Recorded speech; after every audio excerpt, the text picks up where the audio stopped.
In this video, I invite you to join me as we explore Kapitel Pei Gimel, chapter 83, Shir Mizmor L'Osaf.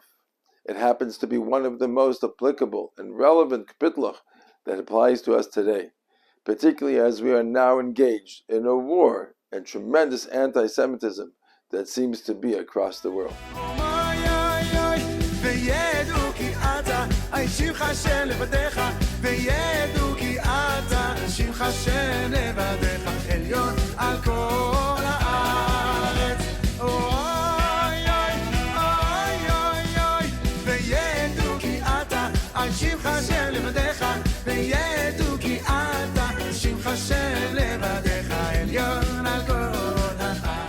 But before we understand the kapitel, we need to understand three historical events that took place in Tanakh. The first story took place in the days of Dvorah HaNevi'ah, as they fought against the Canaanite nation, led by the king Yovin and the general Sisera. Dvorah tells Barak to gather an army. He gathers 10,000 soldiers onto Har Tavor, and Hashem causes Sisera to bring all of his mighty forces into Nachal Kishon for a tremendous confrontation.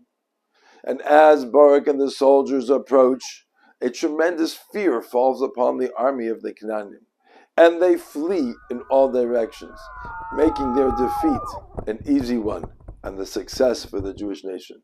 Yet Sisera flees in a different direction, and he ends up falling into the hands of a simple civilian, a righteous woman by the name of Yael. It was indeed a miraculous defeat, and one that led to Shir's Dvorah, a tremendous praise to Hashem in recognition of Hashem's sovereignty. The second story takes place approximately 50 years later, in the days when Gidon is the shofet of the Jewish nation. Midian is the nation that's oppressing the Jews already for many years. They are led by two princes by the name of Zebach and Salmunah. Their armies are led by two generals by the name of Orev and Zev. And their life for the Jewish people is difficult. Hashem tells Gidon to gather an army to free them from this oppressive nation. Gidon originally raises an army which is tens of thousands strong, but Hashem tells Gidon that that is too many. Hashem wants the victory that will take place to be clear to one and all that Hashem is the ruler of the world and the one who made this victory take place. So eventually Gidon gets an army of 300 to fight the vast armies of Midian. Gidon divides his small force into three parts, and as they come at the enemy from three different directions, they blow their shofars and they break vessels of pottery in order to make a lot of noise. This causes tremendous fear amongst the Midian army, and they turn and they flee in all directions. It makes it easy for the Jewish army, this small band of soldiers, to defeat this large force. The two generals, Zev and Orev, fall in that initial battle, and the two princes, Zebach and Salmunah, fall in the days that follow. Once again, we have a miraculous victory in the hands of the Jewish people, and everyone is able to see that Hashem rules the land. The third story takes place approximately 500 years later. The Jewish nation is already divided into two. You have Yisrael and you have Yehuda. Yehoshaphat is the king of Yehuda at that time, a righteous and pious man. Once again, forces gather to attack the Jewish people. This time it's Ammon and Moav, who are the nearby countries. But they gather together forces from afar, from the Ishmaelim and others as well. When Yehoshaphat hears about this mighty force that is coming against him, he declares a day of fasting and prayer, and cries out to Hashem for help. Amongst the people that are there is a descendant of Asaph, one of the famous Leviim that was from the days of David. He has a nevuah and he cries out and he tells Yehoshaphat and all the people there, do not be afraid, because Hashem will be the one who will fight this battle, and the victory will be one which will be a tremendous Kiddush Hashem. And Yehoshaphat accepts the news with tremendous gratitude. And on the day of the battle, King Yehoshaphat commands the Leviim to lead the army, to sing praises to Hashem.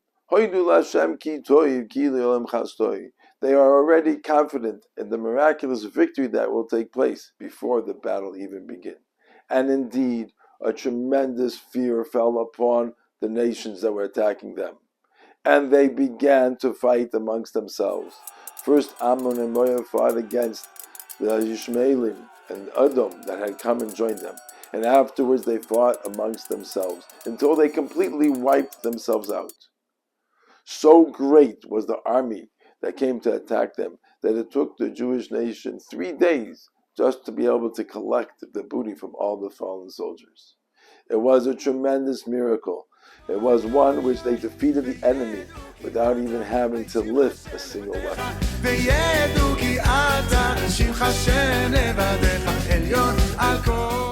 In this capital we will find all 3 stories interwoven into these words, into these tefillahs that we say in front of Hashem, and it will include that Hashem is Elyon al Kol Haaretz, the master of the world, the conductor. It was clear to everybody through these stories and many other times that Hashem is the one who runs the entire world, and there is no other force that opposes him.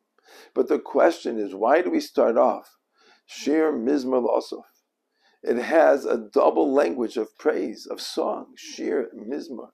We would think that this should start off with Kinoi or Lamanatseach, as it talks about the anger and the hatred of the nations as they gather together to wipe the name of Yisrael off of the earth. Why is it one of praise, one of song and joy? I saw an explanation in the Sefer of Shimshon Raphael Hirsch as he explains that as the nations gathered to wipe us out, we were confident that Hashem would be the one who would stand up for us, particularly as this became a war not against the Jewish people as a people, but it became a war against Hashem, because we are Hashem's people. And as they gathered and they wanted to eradicate us, it wasn't due to the things that they would gain, the physical gains, but rather they did not like us as a concept, as the Jewish people. Therefore, we were able to have bitochen and be assured that the victory that would take place would be a miraculous one, because it is Hashem's war and not just a Jewish war. And the greater the enemy, as more nations joined in, nations that had no direct conflict with us, it became clearer that they were fighting against Hashem. And therefore, our simcha, our confidence that Hashem would respond in a miraculous way, grew greater and greater. And therefore we started off Shir Mizmor L'Osaf, a double language of song and prayer. And therefore I would like to title the theme of this capital as Hashem's victory.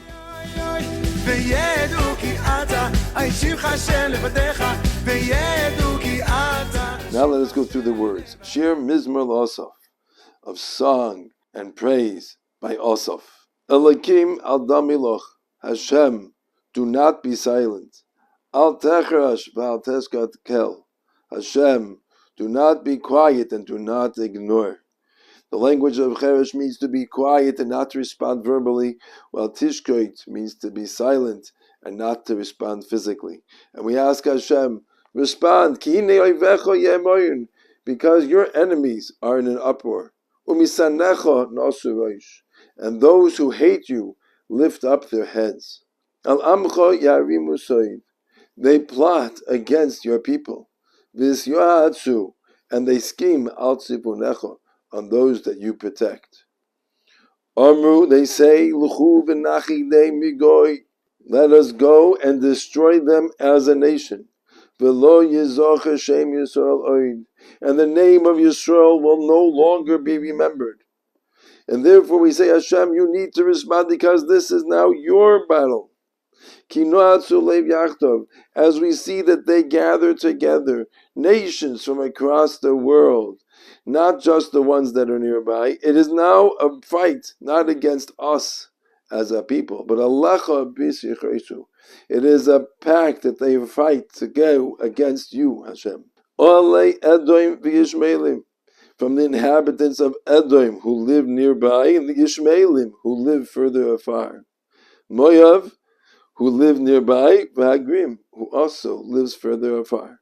Gvol v'Amoin v'Amolek, Pleshas im Yoshvei Tzor, the nations that live close to Klal Yisrael, which are Gvol, Ammon, and Molek, as well as the Plishtim and the dwellers of Tzor. However, Gam Osher nilvo imam, even the people of Osher who live further far away, They have come to give force to the children of Lot, who are Ammon and Moav, in order to fight against Hashem. So here again we see the nations that live further aflung have also gathered in order to fight against you, Hashem. And therefore again we ask you to respond in a miraculous manner. Aseh lehem k'Midyon, do to them like you did in Midyon in the days of Gidon, and they were able to be victorious with only 300 soldiers. Kisisra chiyovin ben Nachal Kishon, and you did to the Canaanim, who were led by the general Sisra and the king Yovin, and they gathered their forces in Nachal Kishon, and again a miraculous victory took place there. Nishmedu be'ein dor, and you wiped them out in Ein Dor, which was one of the providences of Yovin, the king of Canaan, who was defeated by Balak and his army. Hoyu domen la'adoma, let them become waste for the soil. Shisemo nedivemo, you should treat their nedivim, their leaders, ka'orev v'chizev, like you did to the general Orev and Zev in the days of Gidon. Uchezebach uketzalmuno, and like you did to the princes of Midyan, Zebach and Salmuno, so too you should do, kol nesichemoy, to all of the princes that approach us today. Asher omru nirshu lanu, just like the nations of say, let us go together and seize the lands of Hashem, esno ois Elokim, the dwelling place of Hashem, the Beis Hamikdash. Elokai, we call out to Hashem, shisemu chegalgal, treat them like thistles, like tumbleweed that blows away even without the force of the wind. Kekash lifnei ruach, and like straw that is dispersed by the wind. Here we reference the two miraculous ways that the wars have been won. One which they fight against themselves without any external force, and therefore they are like the tumbleweed that blows without any other force pushing it. But there are times that we were afraid of the Jewish army, and they ran and they fled in front of them. And that is like kash, like the straw lifnei ruach. Ke'esh tava yo'ar, and just like a fire destroys the forest, uchalava talai torim, and a flame sets mountains alight. As the fire spreads, it goes from one tree to the next. So too may our enemies light a fire one to the other, and as they fight amongst themselves, destroy them without our interaction. Came to the fame b'sarecha, so you should pursue them with your winds, u'b'su foscha, and with your storm tevalem, you should confuse them. And here we indicate fleeing in one direction, like we does b'sarecha from a storm, or they should be spinning around in confusion, as they do from a hurricane. Molei fenegem koloin, cover their faces with shame, v'yivakshu shimcha Hashem, and they will seek your name, Hashem. As they see the miraculous salvations and the occurrences that are taking place that are clearly the hand of Hashem, may they recognize their awful mistakes and come to recognize that you are the true power. Yevoishu v'yivolu ade ad, may they be disgraced and terrified forever. V'yachpur v'yovedu, humiliated and lost, as they recognize the error of their ways, that Hashem is truly emes. They will become disgraced, humiliated, and lost.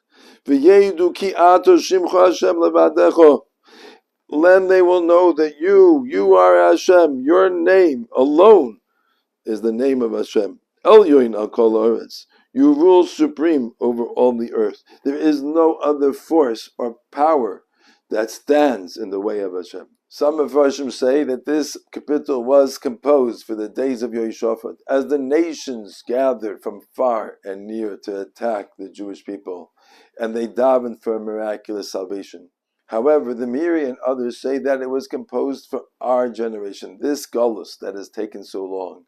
And now that we see the nations, both near and far, the anti-Semitism is growing stronger and stronger, and they want to wipe us out completely. And we hear that in what they say. Lo yizoch Hashem Yisrael. They are asking that we should no longer exist, to wipe us off of the face of the earth.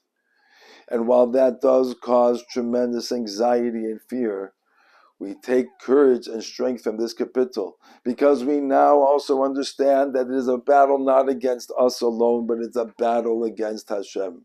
And in that, we can be confident and we can look forward to miraculous and divine intervention, and Hashem will be able to take a hand directly in defeating these enemies. And we daven that there should be a clear recognition that Hashem is the one who is supreme. Hashem is the one who is the ruler of the world, and we are His people. And we look forward to see the miraculous salvation that one and all, those that are near and afar, will all claim Al Yoy Al Kol Haaretz. If you would like to make sure that you receive these videos in the future, please log on to the website chinuchcoach.com. After a couple seconds, a pop-up will appear and you'll be able to input your email address to sign up for these weekly videos.